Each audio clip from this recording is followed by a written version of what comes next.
Good afternoon, ladies and gentlemen. I'm glad you've joined me to be able to check in with your homework for today. So we're going to go through, we're working with our equations. Remember, our goal with equations is to get the variable by itself. That's how we know when we're done. Let's go ahead and go through some of these, working through trying to isolate the variable.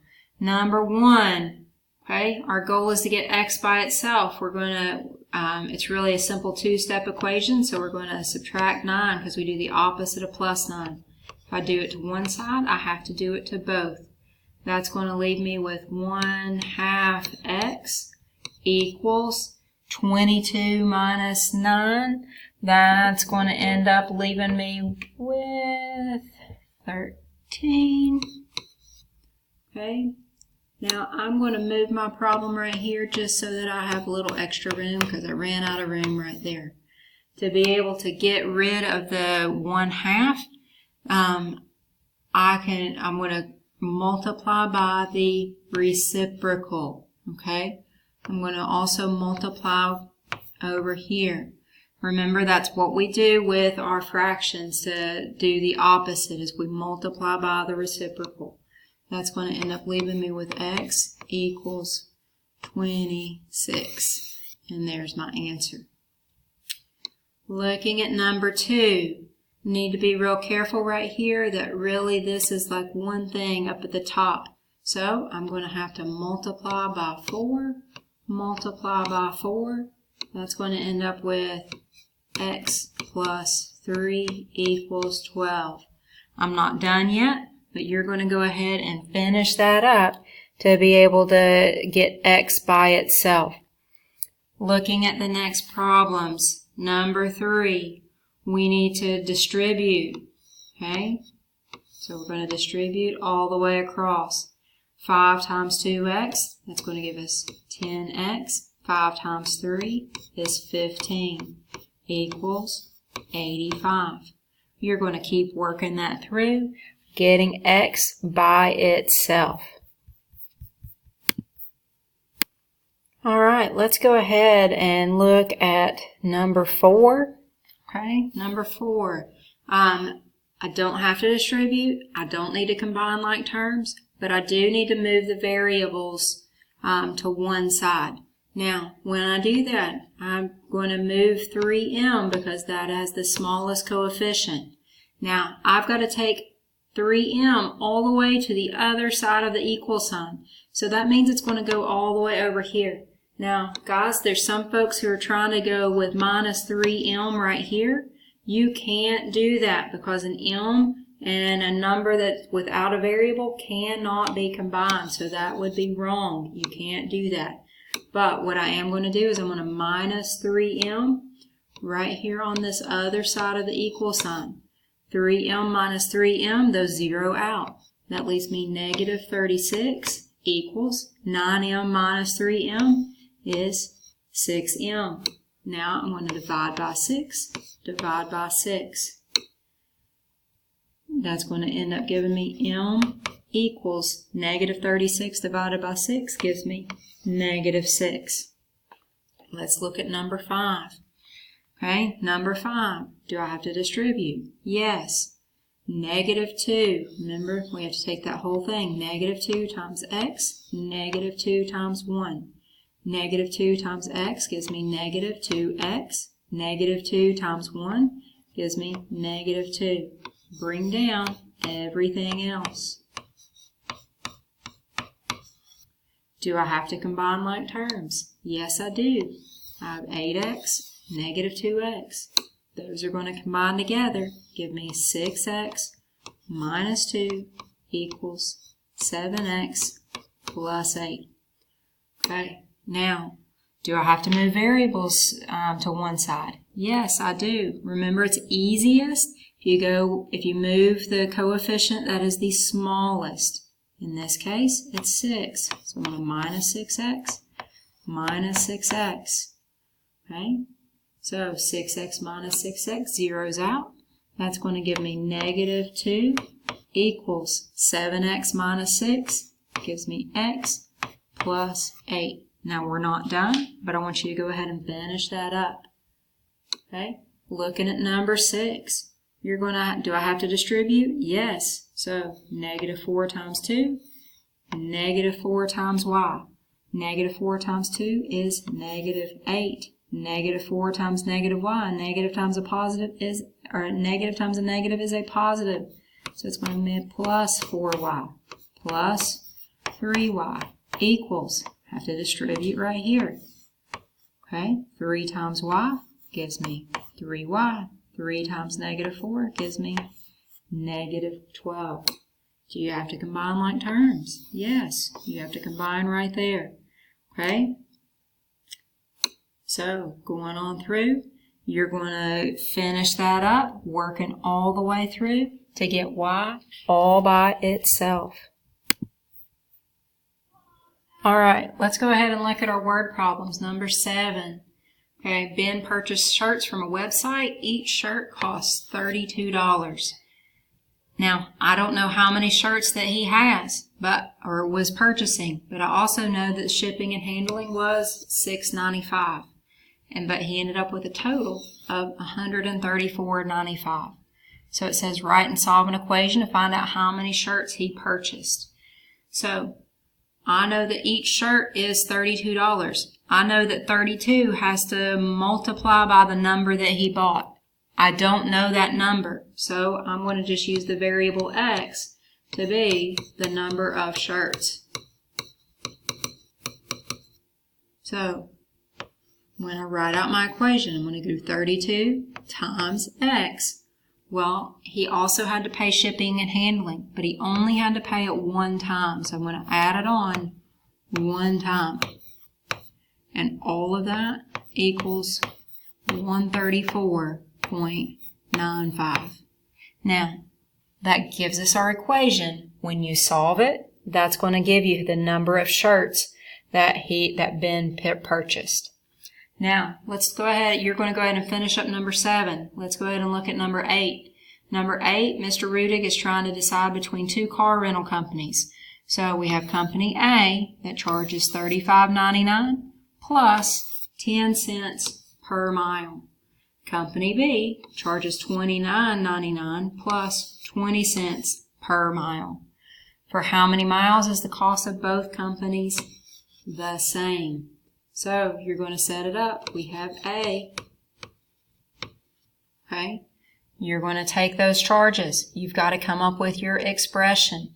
Okay. So when you write this down, it's $35.99.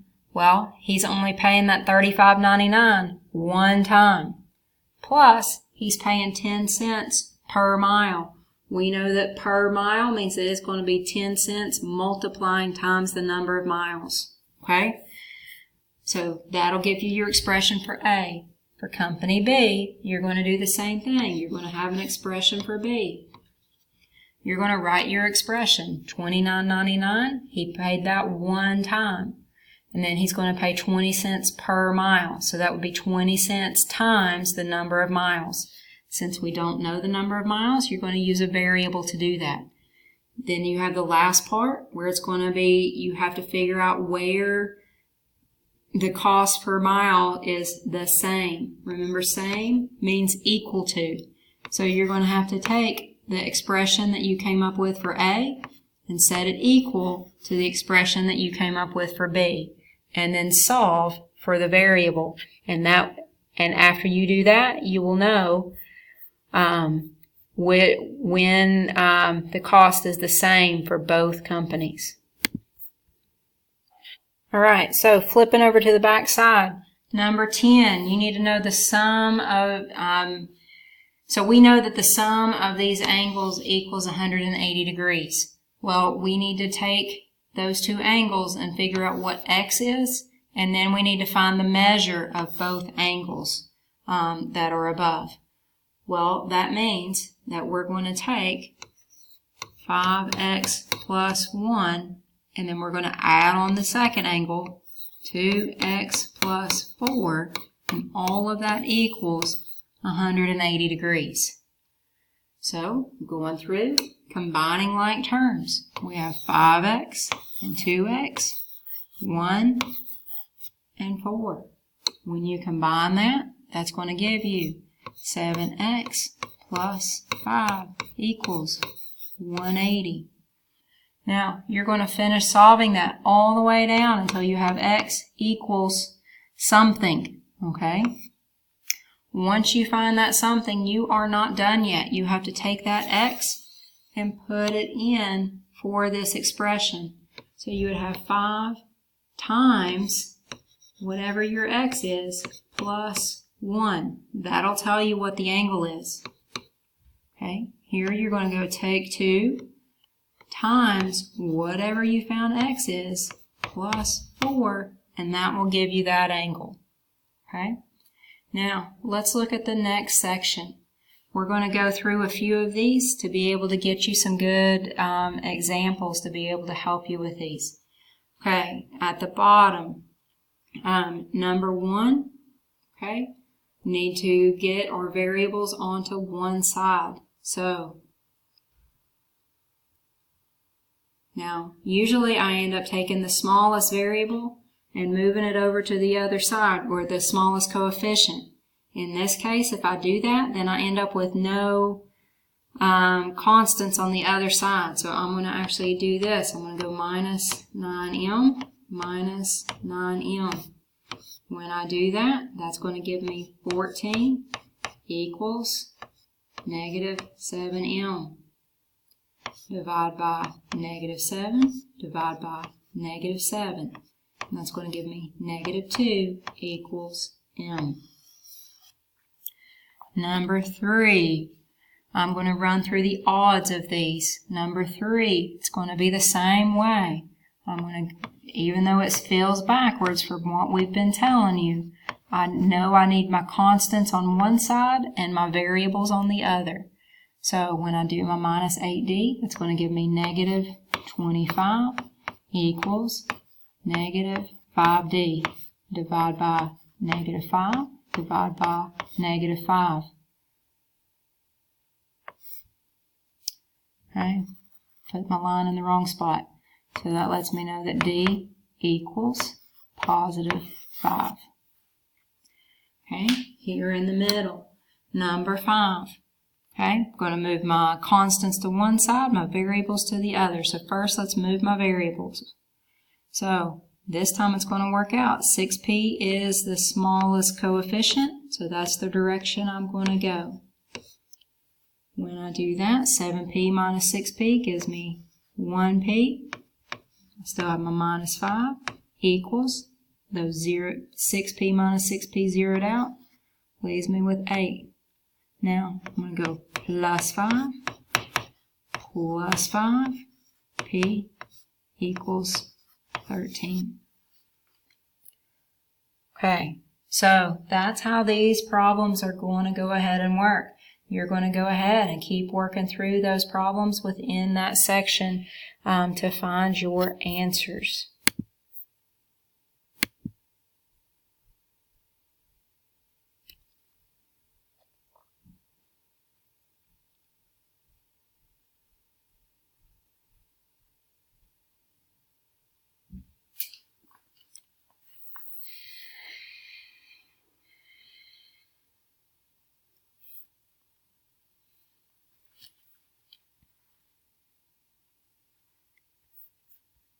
All right, we're going to look at a couple more problems. Number 13, you have to be able to write the equation and then solve it.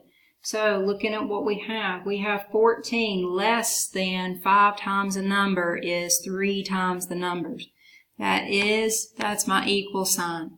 So I'm going to focus on my left side first. Okay, I have 5 times a number. I don't know what that number is, so I'm going to use a variable. So that tells me 5 times x is what that is. 14 less than 5 times a number. Less than means that I'm going to have to subtract it, take it away. So I'm going to go minus 14 equals, and then on my other side right here, I have 3 times the number. Our number, remember, I don't know what it is, so we're using x. So it's 3x. Now that gives you your equation, and then you can solve it for x to be able to figure out what x is for number 13. Okay? we'll go ahead and we'll look at the bottom